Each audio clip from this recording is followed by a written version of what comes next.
रिजवान एजाजी को राष्ट्रीय स्तर अवार्ड अटल तिरंगा सम्मान से दिल्ली में नवाजा। 30 अवार्डियों में राजस्थान की धरा से रिजवान एजाजी को लेखनी, समाज सेवा, सौहार्द के लिए सम्मानित। राजा पार्क स्थित पिंक कैफे में PMSC और ARWF की ओर से अटल तिरंगा सम्मान से हुए सम्मानित रिजवान एजाजी का सम्मान में कार्यक्रम का आयोजन रखा गया। इस मौके पर IAS डॉक्टर कृष्ण कुमार पाठक मुख्य अतिथि रहे। विशिष्ट अतिथि पूर्व जज राव उस्मान अली खान, पूर्व IAS AR खान, सैल्यूट तिरंगा के प्रदेश अध्यक्ष मदन मोहन पालीवाल मौजूद रहे। आए हुए मेहमानों को माला पहना और शॉल उड़ाकर उनका सम्मान किया गया। सभी वक्ताओं ने रिजवान एजाजी के सम्मानित होने पर खुशी का इजहार किया और राजस्थान से उन्हें चुना, वो भी एक मुस्लिम कैंडिडेट, पूरे राजस्थान के लिए फ़ख्र की बात है। रिजवान एजाजी ने कहा कि उन्हें इस बात का फ़ख्र है कि पूरे राजस्थान की धरा से उनका नाम मदन मोहन पालीवाल ने नॉमिनेट किया और उन्हें चुना गया। उन्होंने कहा कि जीवन में अच्छे और साफ मन से अपने काम करते रहिए, आपके लिए राह खुलती चली जाएगी। पूरे प्रोग्राम को अपनी खूबसूरत आवाज़ और अच्छी बेहतरीन अंदाज में समा बांधे रखा डॉक्टर अब्दुल रहीम खान ने।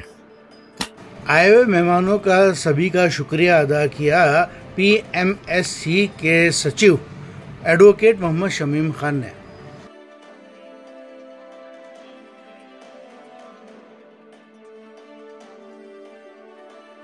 पुस्तक प्रकाशन के क्षेत्र से भी जुड़े हुए हैं।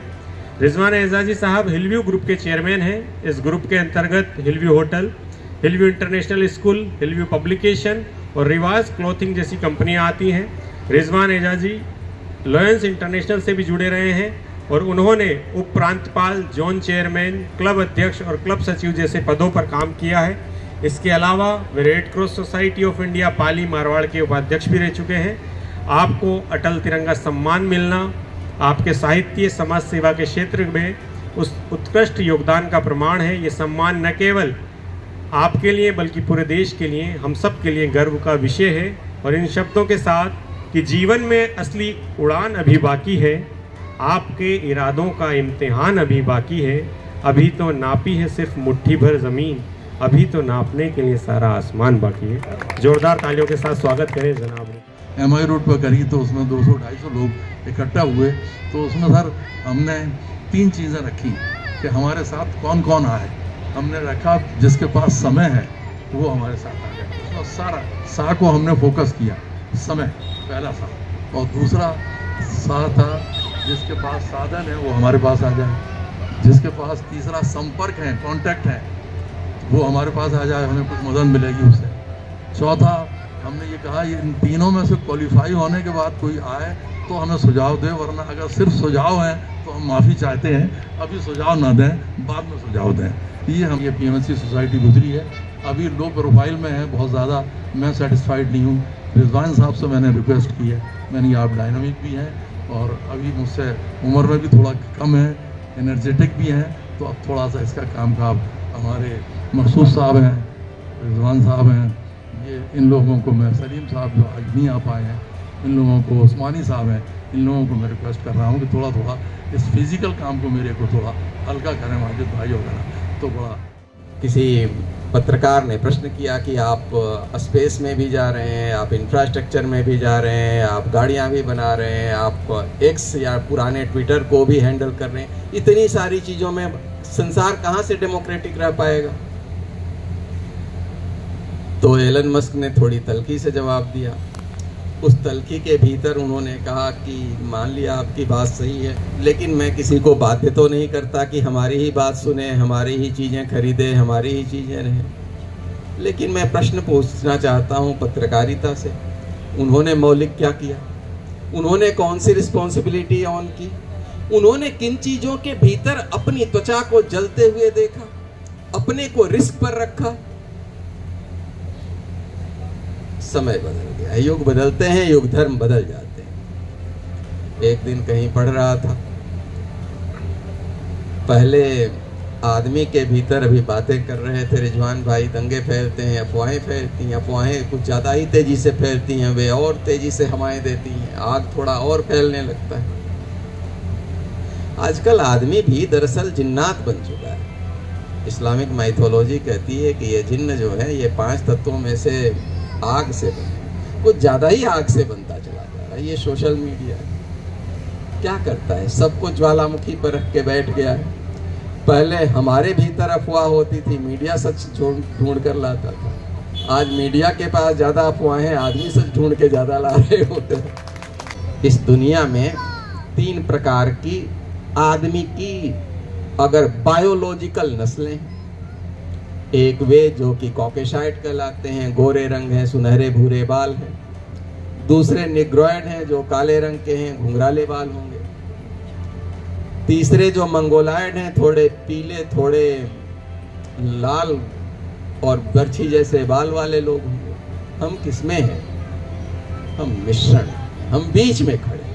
और आप पूरे अरब तक चले जाइए, ये जीन्स वही मिलने वाले हैं। आप चाहे जितनी कोशिश करके देख लीजिए, सबके अतीत के भीतर वही चीजें जुड़ी हैं।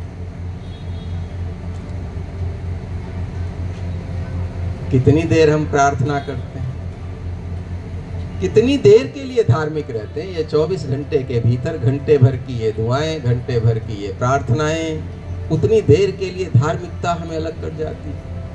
उतनी देर के लिए भी हमारा अधिकांश किससे निर्मित हो रहा होता है? हमारे इसी संसार से, इन्हीं सारी चीज़ों से। मैं आपको बुरा कहूँगा, आप हमें बुरा कहेंगे, चीज़ें और आग भरती हैं। कभी ऐसा हुआ ही नहीं कि एक दूसरे की कमियां। और इतिहास क्या है?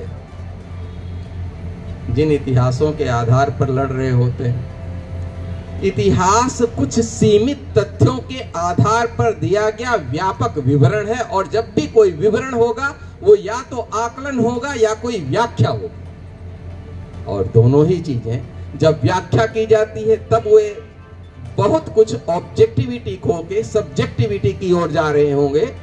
जब किसी आकलन की बात कर रहे होंगे तब भी कुछ न कुछ तथ्य ऐसे होंगे जो किसी अनुमान पर आधारित हों। इन्हीं चीजों से हम निर्मित हो रहे हैं, इन्हीं से सारा नैरेटिव सेट हो रहा होता है। जब भी किसी भी तथ्य का निर्णय करना है, कौन सी चीज मानव के लिए अनुकूल है और कौन से प्रतिकूल है, ईश्वर ने हृदय दिया है, ईश्वर ने इतना उत्तम मस्तिष्क दिया है, उसकी कसौटी पर रखिए और पाइए कि ये चीज सुसंगत है तो सुसंगत है, और पाइए कि ये असंगत है तो। लेडीज एंड जेंटलमैन, मोज़ेज़ हाज़िर, आपका एक बार फिर स्वागत है, वेलकम है। आपके तशरीफ़ आवरे हमारे लिए बाइस इज़्ज़त और फ़ख्र की बात है। Thank you. मेरा जो व्यक्तित्व रहा है वो इस तरीके से रहा है कि मैंने अपनी किताबों के ज़रिए अपनी पहचान बनाई है, और वो जो किताबें जो है वो मेरी लोगों तक पहुँची हैं। दूसरा कि मैं जिस तरीके से सोशल सर्विस करता रहा, ये लोगों से मैं मुलाकात करता रहा, तो उसमें हर एक ने मुझे एक्सेप्ट किया। जिस वक्त ये एक फैसला होने वाला था कि साहब इस तरीके से एक सम्मेलन होने जा रहा है और उसके अंदर इस तरह का सम्मान समारोह किया जा रहा है, तो उस वक्त भी जो मेरे आसपास के जो दोस्त थे और उनको लगा कि नहीं, मेरी इन किताबों के ज़रिए जो मेरी इमेज बनी है तो वो इस लायक है कि मुझे जो है वहाँ दिल्ली में पहुँचाया जाए और वहाँ पर इस तरह के सम्मान दिलवाया जाए। इस राजस्थान से मैं हासिल करने वाला इकलौता था, और पूरे हिंदुस्तान से 30 जनों को बुलाया गया था, जिसमें मैं अकेला मुस्लिम था। तो मेरे लिए एक फ़ख्र की बात भी है। एक जो बेसिक डिफरेंस है इस्लाम में, ये मुसलमानों में या गैर मुस्लिम में, इस्लाम जो है वो है ला इलाहा इल्लल्लाह मुहम्मद रसूलुल्लाह, अल्लाह एक है, मोहम्मद उसके रसूल है। अगर इस चीज़ को गैर मुस्लिम समझ लें, इस बात को कि जो मुसलमान है ये अल्लाह के अलावा किसी की बंदगी नहीं करेगा, तो किसी भी तरीके से मुख्तलिफ हो ही नहीं सकते। सारी बात सनातन धर्म है या हिंदू धर्म है, उसके अंदर एक चीज़ बिल्कुल साफ है कि वो हनुमान की भी पूजा कर लेते हैं, हनुमान जी की भी, वो राम जी की भी कर लेते हैं, शिव जी की भी कर लेते हैं, वो मस्जिद के आगे भी जो है हाथ जोड़ लेते हैं, किसी जो है दरगाह के आगे भी हाथ जोड़ लेते हैं, किसी क्राइस्ट चर्च के आगे भी हाथ जोड़ लेते हैं। वो उनको बुरा नहीं लगता। लेकिन मुसलमान की जो है घुट्टी के अंदर ही पिलाया गया। जब सबसे पहले पैदा हुआ उसको, जब सबसे पहले उसको कहा जाता है, उसको मुसलमान बनाने के लिए उसको कलमा पढ़ाया जाता है कि अल्लाह एक है, तुझे इसके अलावा किसी का सजदा नहीं करना है। अगर गैर मुस्लिम इस बात को समझ ले तो वो एक शिकायत करना बंद कर देंगे कि आप जो है, आप हमारे जो है मंदिर में आप नहीं जाते हो, या हमारी ये पूजा नहीं करते हो, या आप जो है हमारे प्रसाद ग्रहण नहीं करते हो, तो उसको ये एक्सेप्ट कर लेना चाहिए।